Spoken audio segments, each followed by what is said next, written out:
Amigo, si te dijera que el biopic más esperado del año ya tiene reacciones y que no solo no decepcionó, sino que la gente literalmente no pudo quedarse quieta en sus asientos, sí, literalmente. Espera y te cuento todo. ¿Qué onda, mi gente? Aquí tu compa Geek de Renerdo, el canal donde te traemos lo mejor, lo más reciente y lo más importante del mundo del cine y las series geeks. Y hoy tenemos una noticia que, seamos honestos, o te emociona muchísimo o te pone algo desconfiado. Pero aquí estamos, porque eso es exactamente lo que hacemos, meternos de lleno a donde nadie más quiere ir. Así que ponte cómodo, sube el volumen y vamos al grano. Ok, para los que llegaron tarde a la fiesta, se trata del biopic oficial sobre la vida de Michael Jackson, dirigido por Antoine Fuqua. ¿Quién es Fuqua? Solo el tipo detrás de películas como Training Day, Emancipation y The Equalizer.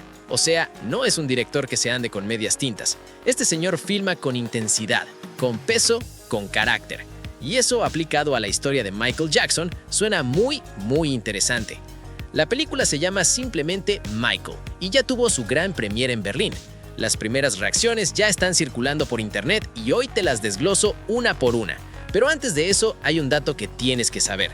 Detrás de la producción está Graham King. ¿El nombre no te dice nada? Ese es el productor de Bohemian Rhapsody, esa película sobre Queen que recaudó más de $900 millones en taquilla mundial con un presupuesto de apenas 52 millones. O sea, el hombre sabe cómo hacer biopics musicales que la gente realmente quiere ver, y tiene el trofeo de oro en casa para demostrarlo. El guión, por su parte, está firmado por John Logan. ¿Y ese quién es? Solo el escritor de Gladiator, Skyfall y Hugo. En otras palabras, el equipo creativo de esta película no es de broma. Nadie aquí está improvisando. Pero claro, el equipo técnico puede ser el mejor del mundo. Si el actor principal no funciona, la película se cae. Y aquí viene la pregunta del millón. ¿Cómo le fue al sobrino de Michael Jackson interpretando a Michael Jackson? Sí, escuchaste bien. Jafar Jackson, hijo de Jackie Jackson y sobrino directo de Michael, es quien lleva el peso de interpretar al rey del pop en esta película.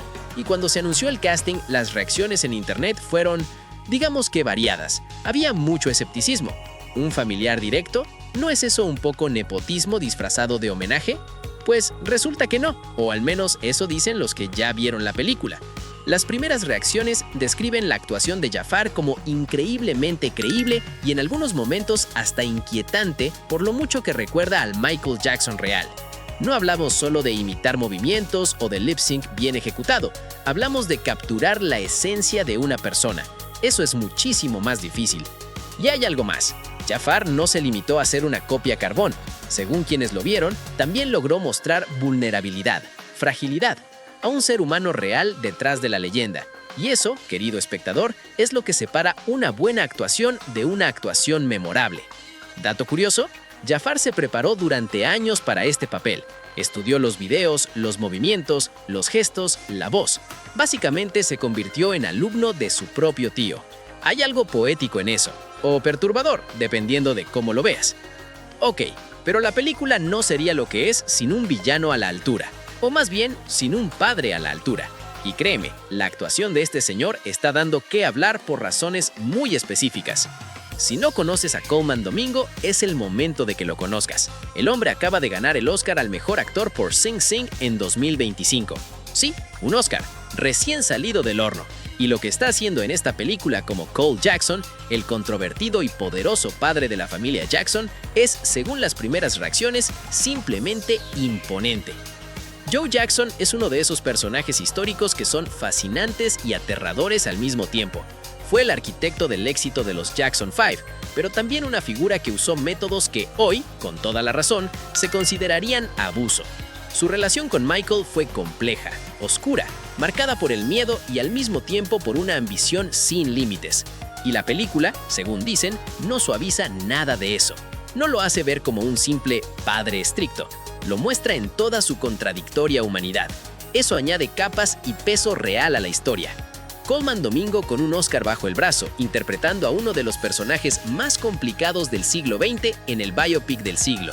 Si eso no te da curiosidad, no sé qué te la daría. ¿Y las escenas musicales? Porque sí, esto es un biopic de Michael Jackson. Si las secuencias de sus canciones no erizan la piel, la película entera falla.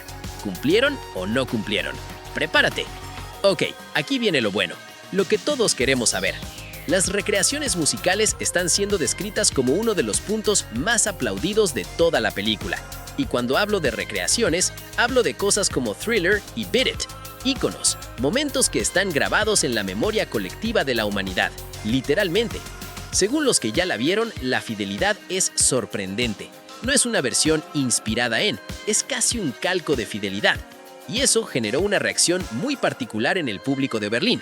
Gente siguiendo el ritmo con el pie, gente moviéndose en sus asientos, gente que lleva décadas escuchando esas canciones, volviéndolas a vivir como si fuera la primera vez. ¿Sabes cuántas canciones de Michael Jackson tienen más de 1.000 millones de reproducciones en plataformas digitales hoy, más de 15 años después de su muerte? La respuesta es varias.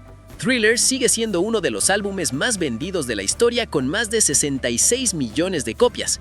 El legado de este hombre no ha menguado.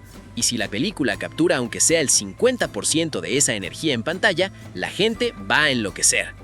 Ahora bien, seamos honestos, porque aquí no solo venimos a aplaudir, venimos a informar. No todo en las primeras reacciones es euforia. Hay críticas, y la más recurrente tiene que ver con el ritmo. Algunos espectadores sienten que en ciertos tramos la película se siente desigual, que intenta abarcar demasiado y en algún punto pierde el hilo. Eso en películas que cubren décadas enteras de una vida es casi inevitable. Pasó con Elvis, pasó con Bohemian Rhapsody. Es el precio de contar una historia tan grande. Y hay otro punto importante. El final de la película fue reescrito. Sí, literalmente. Hubo cambios significativos en cómo la película abordaba las acusaciones de abuso que rodearon a Michael Jackson en vida. Eso llevó a rehacerse parte del material. Y ese tipo de cirugía de último minuto siempre genera dudas sobre la cohesión del resultado. Curiosamente, las reacciones sugieren que ese esfuerzo podría haber mejorado el conjunto, pero el final sigue siendo el aspecto más discutido y polarizador de toda la película. Desde que los biopics musicales explotaron con Bohemian Rhapsody en 2018, cada año nos llegan varios intentos. Algunos funcionan, Rocketman, Elvis, otros menos. Back to Black sobre Amy Winehouse tuvo reacciones muy divididas. Maestro sobre Leonard Bernstein no terminó de conectar con el público general. La diferencia suele estar en un punto clave. ¿La película te hace sentir algo o solo te informa? Y por lo que describe la gente que ya vio Michael, parece que la balanza se inclina hacia el lado correcto. La película tiene estreno mundial previsto para el 24 de abril de 2025. Estamos a pocos días, y todo el ruido que está generando desde Berlín indica que cuando llegue a las salas, Michael Jackson va a volver a estar en el centro de la conversación cultural. No solo entre fans de toda la vida, también entre una generación nueva que quizás solo conoce sus canciones por TikTok y los memes, y que está a punto de descubrir quién era realmente este hombre. Y eso, queridos espectadores, es exactamente lo que hace grande a un buen biopic. ¿Y tú? ¿Qué opinas? ¿Le tienes fe a este biopic del gran Michael Jackson? ¿Alguna vez te salió bien el moonwalk? Déjame tu comentario abajo, me encanta leerlos todos. Y claro, no te olvides de darle like, hypear o suscribirte al canal para más contenidos como este. Y si quieres apoyar al canal, hazte miembro, eso nos ayuda a seguir adelante un montón. Y te dejo la lista de reproducción con las últimas noticias del mundo de las películas, series de televisión y el entretenimiento geek. Gracias, nos vemos en el próximo video.